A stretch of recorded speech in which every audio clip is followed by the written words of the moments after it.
So basically, my year of celibacy has basically taught me, if you ain't got a man, you got hands, and men are the devil. So just honestly buy a dildo. Don't even, just keep yourself to yourself.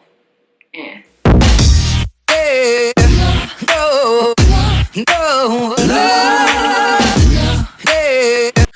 Now let's get to the why. Why are you celibate, Rani? What is going on? Are you saving yourself for a husband? Are you trying to get closer to God? Unsurprisingly, me being celibate has nothing to do with a man. It's all about me, myself, and I. So I would really like to just like acknowledge that first. Nothing to do with men. It was all about me. And in all honesty, do you want to know the first thing I learned whilst being celibate? The best way to really clear your skin, get more confident, and have all the energy in the world to focus on your career is not having sex with unstable dudes or using sex as a form of escapism to yeah, basically don't sleep with men who will force you to the point of leaving like 10-minute answer phones and all of a sudden you know you're in a effing Drake song. Or if you're from the UK, yeah, if you haven't worked out, the why was really focused on me not distracting myself. So professionally last year, I was going back to back with like victories and successes, but I was so sad personally, and the only tool or coping mechanism my dumb ass could think of was sex. And literally sex was like a form of escapism. So yeah, I'm avoiding all these things in my life that make me unhappy. I'm having sex with someone that I don't particularly care about just to get like, the same as drugs. I'm just trying to get high and just like not acknowledge what's happening. And it got to the point where literally soon as I was finished like doing the deed, I'm super depressed. Like the calm down of sex for me was just like crazy. And I'm almost like, I'm happy I don't do drugs, and I never done like hardcore drugs, because the calm downs I was having of sex just make me like, yo, I'm not about that life. Actually, it got to the point where I named my kitty cat Kurt Cobain for the levels of like depression and manicness my little friend was going through. And the days where I didn't look after my panani, yes, I called her Amy Winehouse. Honestly, like all the feels, all the sad feels, but all the feels. And yeah, so that was my why. I just needed a timeout. I needed to break away. I was noticing it was getting harder and harder for me to get off to porn. By the end of 2019, I essentially, unless it was like super weird or violent, I basically I couldn't like release orgasm. I can be grown up, but I couldn't. And do you know what's really well, to me it's funny because I've got a sense of humor, but I was just thinking, like, I'm literally getting off to stuff like old men kidnapping younger versions of girls who look like me, and I'm like, Rani, if you saw this stuff in real life, you're not gonna be like, oh my god, like, no, you're gonna be like, firstly, this dude's getting kicked to the nuts, it's on site, you're calling police, you're not gonna actually feel turned on in real life by any of these fucking weird ass activities. And also, sometimes I wonder, was I actually turned on, or was it more, I'm just happy to see a younger version of me without cellulite? So there's that. So yeah, there's why. Detoxing, not being stressed out by men that make you want to leave 10-minute answer phones, because I'm too grown and corporate to be on anyone's interlude on Drake's album, or any man's album. Oh, yeah. Yeah, no, I don't want to be on anyone's albums. And 3, the porn had truly like just got, you know when you feel disgusted by the porn you're getting off to? I was like, you gotta go, you gotta step back. And I did, which led to this video. So let's get into the housekeeping. So now we've sent my depressed kitty cat, aka Amy Winehouse, to rehab. We have basic housekeeping rules. The first one I had, and the most obvious one, was no porn. Like, you psychopath, you've ended up here. You gotta the best way by stop getting turned on by shit you feel embarrassed about is to just cold turkey. So we eliminated porn. That's fine. all good. The second rule I had was I deleted all numbers and blocked any man that I felt I would feel tempted by or I would use as a tool of escapism, because we're sorry, the number you have dialed is not in service at this time. It's not about them, but I'm one of those people, if I want it, I'm having it. And I was like, yeah, you should. It's like if you choose to like cut down sugar in your life, the first thing people do is like they remove all the cookies, the cakes from your kitchen. I removed all the cookies and the cakes from my kitchen. So yeah, that was the basic housekeeping rules. I was like, let's take it from there and see how we feel. I'm trying to think if there was anything else that I did where I was just like, this will be a distraction, don't. Oh, you know, this is vain, but I deleted my own news because I was just like, you know, when you're feeling yourself and you're like, I look spicy, I feel good. I was like, let me delete these. I didn't really delete, I removed them off my devices and put them somewhere else. But yeah, I'm like, well, if you ain't got no material, you can't really engage. The cookie's not in the house. Like, you can't spread jam if you ain't got bread to create toast with. Do you understand? So yeah. Now you know the whys, you know the basic housekeeping rules on my celibacy. Let's break down year 1. Now let's talk about the first half of my celibacy. So we've laid down ground rules, you know the why. A bitch was stressed out and just not aligned. The alchemy was all messy. So the first half was super simple. When you're by yourself, of course you're celibate. I had no distractions. Obviously, when the midst of pandemic, that super helps because I got self-isolated and you can't really be, I don't know. I never met a man willing to risk my lungs. I was about to say willing to risk my throat. Good God. You can obviously tell how part 2 is going. But yeah, so the first half was super easy. I was by myself. So I say October till March, all good. All of a sudden, UK goes into lockdown, and the first thought that comes into my mind was, if I knew I was going to be forced to stay in my house for this long, the last time I had sex, I would have sexed harder. Yeah. So then we get to this phase where all of a sudden I'm forced to be alone. When it's optional, when you're by yourself, you're not really distracted. But when you're forced, I have problems with authority and I like having options. I like to make my own decisions. So then all of a sudden I'm in my apartment, this beautiful place, to kind of think, because you're spending all this time by yourself and naturally you become really introspective, and then you start noticing every little thing. Like, I don't know, before, when you're flirting and like sex is on the agenda and etc., it's just like a countdown, if that makes sense. But when you know you are not going to be having sex and you're celibate, to kind of just, in all honesty, to hear my own thoughts again and what I felt without being influenced by any other factors, game changer. So laugh all you want, but honestly, it changes the way you view intimacy. So I don't think before I really appreciated being touched or like the little things. So me, I'm such a, professionally, I'm a sales manager, or I lead up commercial teams. So by default, my personality is super impulsive. It's like go, go, go, go, go. And if I want it, I'm having it, right?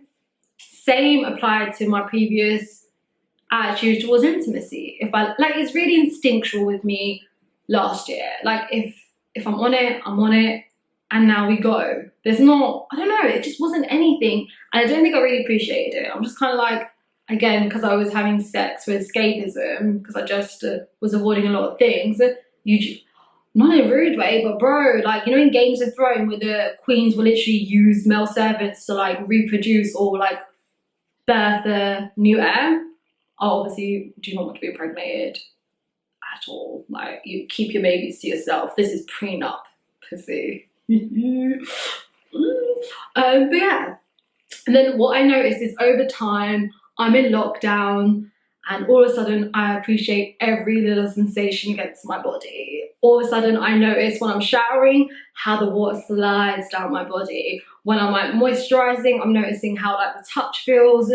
And even when oh, before I get corny, I'm telling you, the first half of celibacy, you feel everything, every little vibration. So yeah, I actively avoided bus routes with bumpy routes because I was like, I'm gonna feel that. And then I'm gonna feel all kinds of.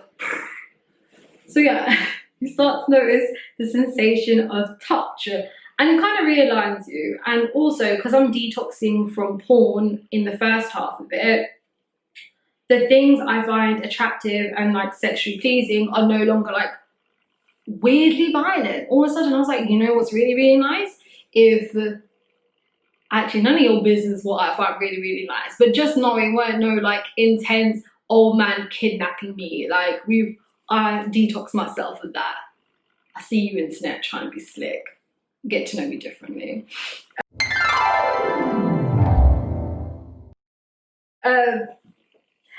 But yeah, you start noticing all the differences in things, and eventually it starts to build up to the point where you question yourself, like, okay, at some point, because it was not an forever thing. Just to clarify that, I don't believe in being celibate forever. I just needed a timeout. I needed to know what I felt like without influence, and just to kind of calmness again. Because truly, I think when I'm using sex for escapism and I'm using it to distract me, oh, that's another thing. The first part of my celibacy showed me how many good distractions there are out here to make you not acknowledge. Oh, I keep burping, I'm so sorry, that's so nasty. Sorry guys.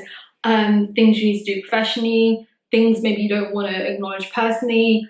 Ironically, for someone who speaks a lot, and obviously I do sell, so words are my gift of gab, I don't like communicating my feelings. So when I was relearning my intimacy, the one thing that really stood out to me is like, I have problems being vulnerable. I really, really do not like to be. And I think you can tell it in how I was having sex before I turned celibate, because I don't want to communicate. Like, you should know what's good about my body. You should do everything. And then when I went through this period of basically being a sexual hermit, I was like, well, how are they meant to know when you don't know what you like and you're using sex in an escapist way? It's not it's not reality. It's not reality, and you're not really meant. I mean, I'm present, but I'm not. I don't know. I'm not utilizing it. So the first half was all a lot of detoxing, a lot of refiguring out, and a lot of re-establishing what turns me on. In all honesty, it was a re-up. Yeah, it was a re-up of my mental state, my physical state, and my sexual state. So another thing is, when you're celibate, you start relearning loads about your body. So as well as the funny things about the sensations of touches and the things that like turn me on, I actually really detox a lot of the bad stuff I think about my body. So again, last year I'm on a totally different hype, and one thing I noticed was when I'm working out, I'm literally only working out and training like a beast because I know I'm going to be naked in front of another man. All the ideas about my body are fueled by a man's perspective. They're not mine. And I was like so mean to myself. So when it came to me and my intimate parts, bro, I mean as hell. So I was always super self-conscious about my nipples. And I was like, I ain't got cute little chocolate chips, okay? I got chocolate buttons. I got giant buttons. I got families. Actually, why am I lying? I got chocolate slabs. I'm actually convinced sometimes I got more nipple than I got breast. Yeah. But then obviously when I start detoxing from like all the other opinions and the stuff that was like influencing my perspective, I was like, actually, you got cute breastises. You got little chocolate joys. Albeit that your nipple skin is like the night sky and you're pasty, but it's a beautiful contrast, like a happy Dalmatian. Everyone loves a Dalmatian, those spotty little puppies of happiness. So yeah, I overcame my self-conscious thing about my titties. And then likewise, when I'm going through it and I'm thinking of how I'm free of influence of men, I'm also free of influence of porn. Now listen, my kitty cat obviously was depressed Amy Winehouse. She was crackhead Amy Winehouse, alright? She's just in the streets of, no, I was not in the streets. I do not belong to the streets. We should probably cut that out. But basically, yeah, me, my kitty cat, unhappy. And then I started thinking, I was like, why do you not like your own vagina? Like, it's really weird. And then by force, I was like, look at your vagina. Like, I'm talking hammer situation. I'm not ashamed to share this. I'm relearning everything about my body. And then it clicked. I was like, I have seen so many different types of vaginas. I've obviously historically watched a lot of porn. And then I started to get it. I'm like, I don't like my vagina because it doesn't equate to like this pretty pink white girl vagina. I was like, why do I do that? And then as I'm going through the thought process, obviously my biggest coping mechanism is humor. I honestly can find humor in any situation. I was like, you're out here being mean because you haven't got like a pink kitty cat. When really, when you think about it, and no disrespect to white women, everyone has a different taste and there are enough kitty cats for adoption, okay? And I was thinking like, okay, Sophie, you're there with your pink self, but really, like, white girl pussy is like undercooked salmon pink. I have brown woman pussy. My shit is perfectly brown on the outsides and deliciously pink on the insides. Like a good steak. You know what I mean? Seasoned. Chef's kiss. And then I deeped it a little bit. I was like, do you know the irony of life? That obviously I'm South Asian. We don't eat, or we try not to eat cows because it's a holy animal. A, B, C, D. And then I was like, imagine my shit looks like a prime cut of beef cow, and we don't eat it due to sin, and yet my shit looks like sin. I have these men eating sin, no leftovers all night. So first part of celibacy, just to summarize, is one, you have to acknowledge you are not in a good place. You need to detox because you're being influenced by all kind of madness, and you need to bring it back. Then you lay some house rules, all right? You know your pussy's a crackhead and needs to be rehabilitated. So you do that. Then, like a crackhead, you realize you would actually do anything for a pack of quavers and a little bit of drugs. Not playing. But yeah, like a crackhead, you know, you're not innocent. You have moments where you're like, ugh, it's tough. Oh my God. And then slowly but surely, as the shit leaves your system, well, actually, oh God, that's horrible wording. I just got really graphic images. Stay with me now, stay with me now. You basically start to realign and you get used to kind of being sober and finding that medium ground. And you become nicer to yourself ultimately. You're like, cool, I like being on my ones. Two, I feel much better about myself. My idea of intimacy and the things I want are much healthier. And to be fair, there's like, it doesn't take away from me. That was the biggest thing. I felt like I was having sex previously, and honestly, like I'm on spooky dooky spiritual shit where I feel like sex is an exchange of energy, right? I feel like everyone's different, but I generally feel like when you're having sex, have sex with someone that livens your energy and boosts your system. You shouldn't have sex and then feel like you're on death. If you have sex and you feel like you're on deathbed, obviously please go to your local sexual health clinic because we do not promote that behavior here. So yeah, then once you feel better about your body, you start realizing all the different kinds of things, and eventually you come to a wholesome place of wholeness, right? So part one, you came in as a caterpillar, you're in a cocoon, and now your pretty little butterfly is ready to come out. And that's where it gets problematic. I'll see you next week for part two. Bring a drink. Actually don't bring a drink. You're gonna choke. You're gonna choke and gag on what I'm gonna give you. Bye guys. yeah. No, no, no. No, but I'm being dead ass serious. I don't want to be on OnlyFans. I'm Indian. I believe in only marriage. That's a lie. But yeah, subscribe. Peace.